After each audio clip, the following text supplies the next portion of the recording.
Hey everyone, welcome to Steph and Key TV. Please like, comment, and subscribe, and let me know what you thought of today's video. All right, Orange County, let's get into it. So we open up with Bronwyn. She got her 6-month chip for sobriety, so congratulations. We move on to Elizabeth. She is celebrating signing her divorce papers. She takes a quick distracted look at a guy jogging by, so she's excited to start her new life. We're all happy for them, and yeah, everything seems to be going well in OC. So now we're at Shannon's place, and of course, Shannon is being her controlling self. She's getting ready to pack Sophie off to college. She's being overbearing, controlling. Sophie's like, I thought this was Sophie's dorm. Sophie, you thought wrong. This is Shannon's dorm. You know your mother. She is Shannon, and she's talking about she's still trying to teach Sophie how to do laundry, and I'm like, Shannon, you didn't even know you had to pay for water when you got a divorce, so God help you all. So Sophie's cracking jokes, making fun of Shannon because she was getting her to reenact all this stuff just in case like Shannon died from coronavirus. Shannon admits that she still hasn't gotten her will change yet, so if Shannon dies, David gets everything, which I don't know why she would ever admit that on television. Like, do you want to die? I mean, there's plenty of shows on the ID channel that are made specially for this, so get that changed immediately, Shannon. We're with Bronwyn and Sean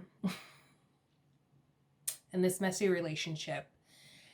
And I'm glad eventually Bronwyn admits in her confessional, not to Sean, that she's still hiding a part of herself. So because of the fact that she hasn't come out yet on the show, she is taking it out on Sean. She's been taking it out on him. She's pushing him away, and he's trying to hold on to the relationship, and she keeps pushing him away. So she's making up reasons to be mad at him, and he doesn't understand why. And he's trying, I guess he's going to therapy, she's going to therapy, but she's also bringing in new girlfriends to spend time with who she's sexually attracted to, who she wants to be with. And Sean's just like, what's going on? You're pushing me out. And it's sad to watch. It's frustrating to watch. Every episode, like, is anybody relating to the fact that I just can't with Bronwyn? Like, can you understand? I just feel like I'm just beating this into the ground, but I do not like her. I feel like she's a very selfish person. Of course, yes, of course, I want you to be yourself and be who you want to be. That's so important, and you clearly see how damaging it can be to a relationship when you stifle that and you take out your anger and your frustration out on your partner. She's been physical with him multiple times. Like, this is a problem. I still don't understand why she's on this show. I don't. They need to continue in therapy. Just be separate. Sean, find somebody who wants to be with you, because Bronwyn doesn't. And it's just as simple as that. So Elizabeth is with her brother. He's visiting for a few days, and they start to get into the past trauma with the religious cult that they were in. And I'm glad they're just both being so open about it and really like talking about it and talking more about some of the stuff that even happened to her brother, to an aunt of theirs that passed away because she wasn't allowed to get medical attention because of their religious beliefs. And goodness, I'm just glad that Elizabeth is going to get therapy, and she's getting therapy with a specialist. I'm assuming it's a specialist for cults, so hopefully that really helps her. I know that just talking about it just a little bit, it seems like it's helping, so I know that like she should definitely, I hope that she definitely gets the help she needs with this specialist, because I can't even imagine. I mean, they make documentaries about this stuff and it just gets like more and more bizarre and horrifying. So Emily stops by Gina's place and they're just catching up. They talk a little bit about Arrowhead, they talk about Shannon and John and their toxic relationship. They say that Bronwyn's been talking about John a lot, saying that John drinks too much, Shannon drinks too much. And apparently there was a golf tournament that John was at, and he got so drunk that his dad had to pick him up.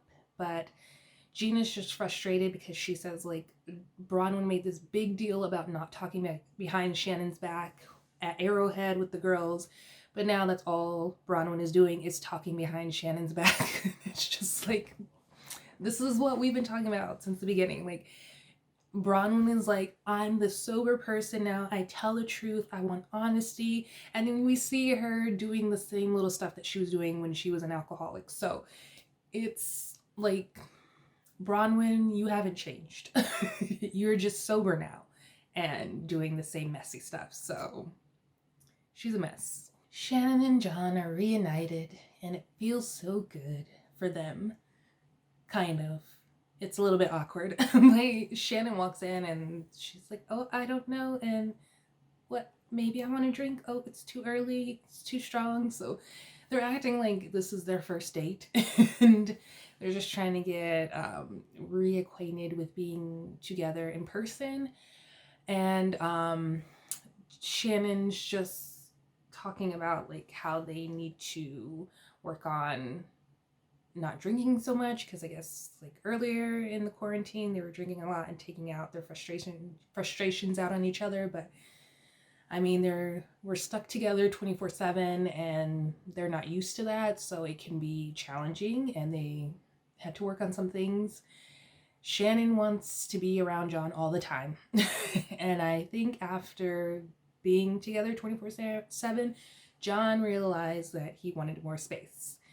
He doesn't know how to tell Shannon that, so he's just like, no, I want to be around you all the time. I love being around Shannon. So I feel like he's lying, but anything to keep the peace. And so they're happy to be back together, and we will see how long this lasts, because there's just been so many whisperings about the relationship. I don't know.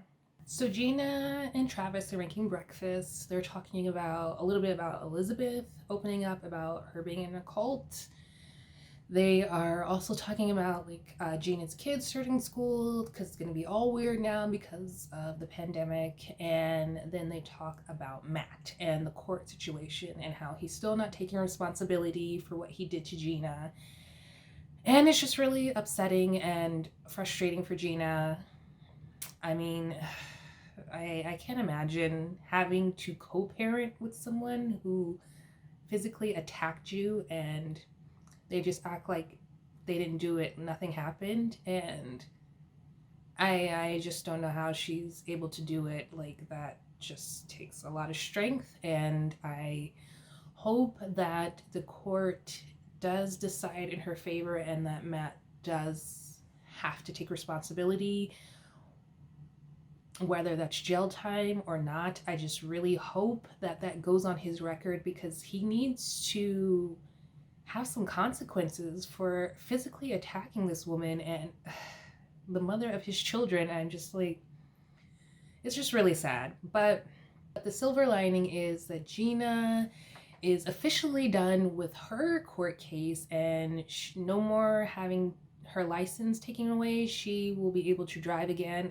and I'm sure she is thankful for that. Hopefully she is a lot smarter this time and doesn't drink and drive, so that she never has to deal with this situation ever again. Emily stops by Elizabeth's place and they're gonna have some lunch. Andrew is there, Elizabeth's brother, and then Jimmy, Elizabeth's boyfriend, who she doesn't have sex with apparently. Yeah, right. He's there, and so they're gonna have lunch. Emily is so shady because Elizabeth is talking about like all the food that they have, and Emily's like, oh yeah, I heard about you with your weird labels. So then they cut to Emily with Gina and Shannon, and talking about how like when they had lunch at Elizabeth's place, she like peeled off the stickers for the food, put them in fancy dishes, and then put the stickers on the bowls. So it was weird, but Emily's shady. And then they're sitting and they're eating, and then Emily's shady again, because Elizabeth's like, oh, Emily talks about how she visited Bronwyn and just like Bronwyn's going through a rough time, and Elizabeth's, yeah, but she investigated me, but it's okay because I'm just gonna forgive her. I'm weird like that. And Emily's like, you are weird. She was like, why are you so weird? And Elizabeth's like, well, that's a whole nother story. So Elizabeth shares with Emily about her cult situation. And I feel like now it's just like once the floodgates are open, they're just open. And she can't help but tell everyone. And I feel like that's just kind of like how like trauma is in some cases. Like once you start talking about it, you can't stop. And I feel like it's important. I mean, maybe you don't want to tell everybody, but I feel like Elizabeth has been stifled and kept quiet and silenced for so long. Now she can't help but just like share it with everyone, like, hey, this is why I'm weird, this is what happened to me. I was in a cult, this is why I am the way I am. And but I am glad that she's able to talk about it more. Like you can't keep that stuff in, and all it does is damage you. So I'm just glad that she's able to let it out. Yes, I am glad that these women are calling Bronwyn out. It can't just be me. It can't. And I'm glad like Elizabeth, she talks about like how like Bronwyn was so confusing because I poured out my heart to her. She was there for me. She comforted me. And then like now that we're not at Arrowhead anymore, I try to FaceTime her and she's just like, whatever, can I just like, she just has this expression like, can I just get off this phone call already? And she's just saying like, you know, Bronwyn just blames all of her stuff on everyone else. And I agree. I agree. It's always somebody else's fault. And it's always somebody else's problem. And it's always affecting Bronwyn and making her do these things. And